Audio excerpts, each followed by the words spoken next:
a really nice thing has happened with Parks and Recreation, which was always a great show. Something happened where, and I think it's a nice part of this world we live in, where people have access to these shows. It used to be when a show was over, it would slip beneath the waves and that was it. And sometimes a show occasionally would be shown in reruns and become popular.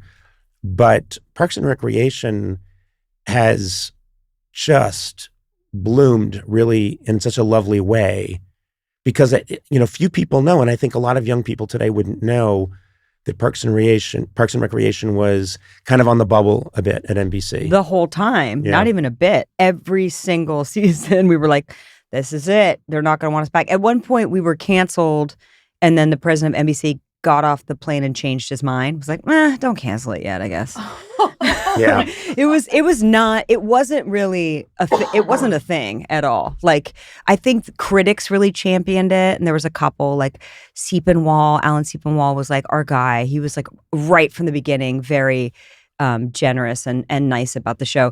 But no, it was like ratings. Remember when you used to look at ratings every morning, like the overnights? Yeah. And like the weekly ratings and your Nielsen and your share and all this stuff. Like, we never succeeded there. Like, there was like, we'd kind of get something a little better. We'd get a bump from like some other show in front of us or something.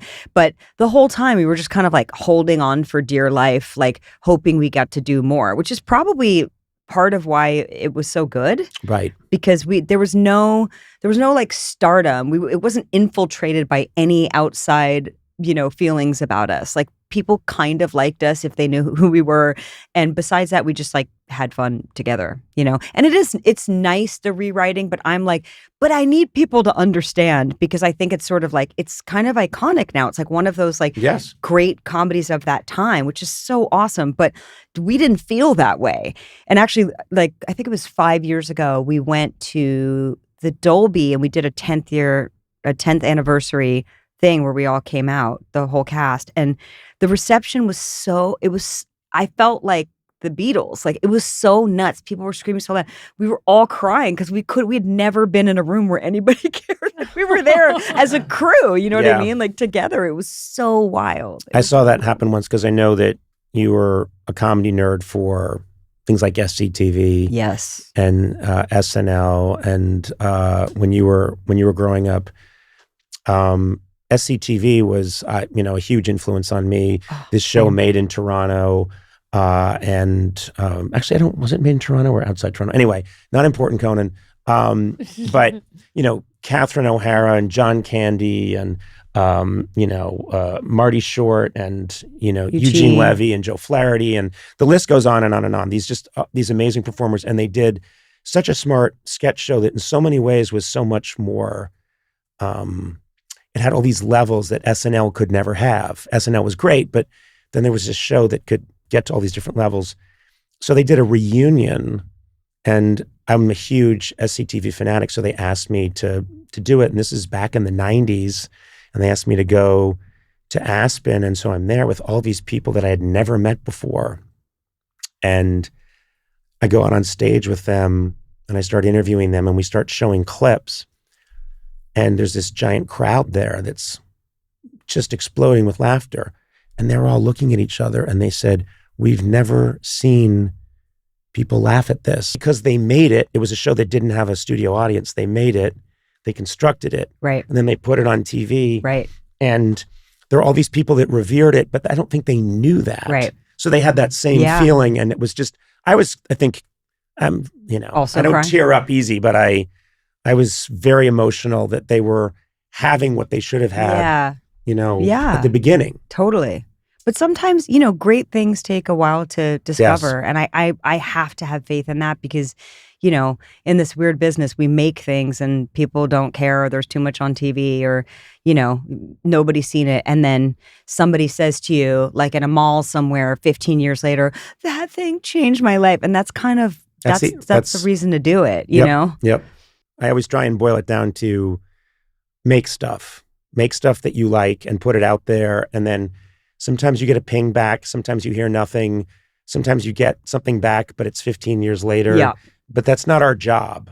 Right. This is the Buddhist side of me now. Yes. Our job is just to like put it out there and then see what happens. Yeah. And then hopefully somebody loves you for it one day. Yeah, we'll see.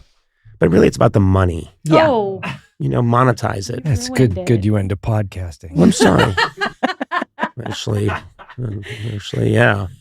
No, to me, it's about money and more specifically real estate. Oh, God. Because real estate can always be converted into cash. You know you have a guest to talk to, right? Who's here? Rashida Jones. Oh, shit, I love her. She's fantastic. Just turn Rashida. 15 degrees. Oh, Rashida. So you have property, right? You're putting some of it into property. If I don't, do I have to leave? This show eventually gets to property. It would be great if this podcast morphed into, we start talking about creative stuff and then it always got back to, what land do you have? Are you renting it? I see your Zillow page. Flipping property. Yeah. Florida, not a good idea. Taxes low though. No very taxes. good, very good. What's happening? It is. Yeah. It was a joke and then it wasn't. You've always had, you said something in some interview that I really connected with, which is you always sought out funny people, comedy writers, people that you could riff with.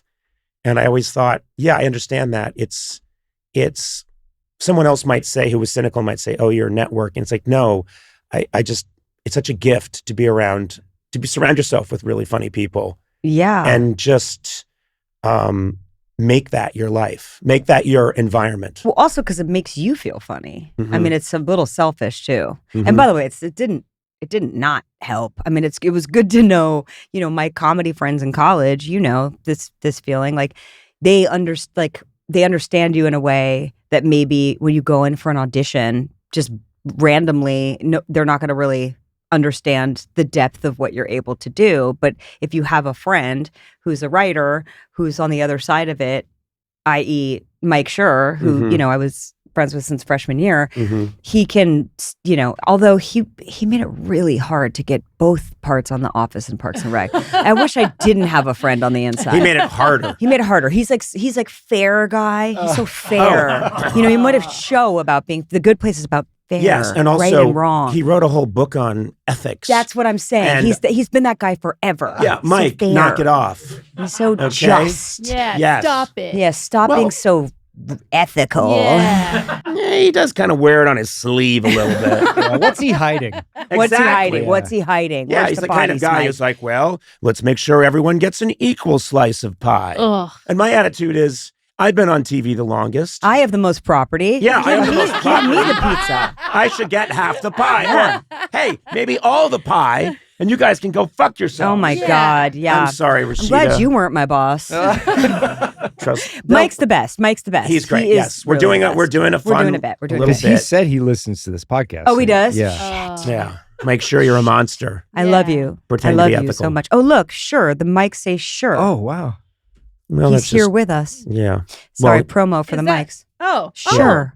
It's They not do spelled say like that, sure. but they say sure. But Yeah. anyway, the point is he, for the most part, did not give me parts. I wish he did. But I think he saw the thing in me that he knows has existed since I was 18 years old. So it's not just about what I'm doing on that day as an audition. Like he can kind of understand the fullness of me in a way that I think is like nice, and it does help. It did help me. But yes, I like to be surrounded by funny people. I often play the straight guy. That's okay. I don't mind. Well, I like it. It's interesting in the history of show business. I'll say the straight man, because that's what he was called for a long time in vaudeville and in the movies. The straight man was actually considered much more important because they held the straight person. So their names always came first. It was Abbott and Costello. Wow. It was Martin and Lewis. It was, it's just the straight person really was the person who was in charge of the whole act and made it all work because of their reactions. And then the wacky person was often less valued. Right. So Interesting. it's Things have to me, changed. to me, it's huge though, how much being a good straight person is absolutely crucial. You have to have an anchor. Yes. If not, it's just a bunch of people jumping off the walls. Yeah. And also, by the way, I don't even Like, I think Parks had some combination of like goofy and straight the whole time. Well, everyone could switch Everybody off. got to be Yes. all of it. It was the nice thing about it. Eventually, after 6 years too, like maybe year 1, I was like straight. But by year 4, I was like pretty goofy.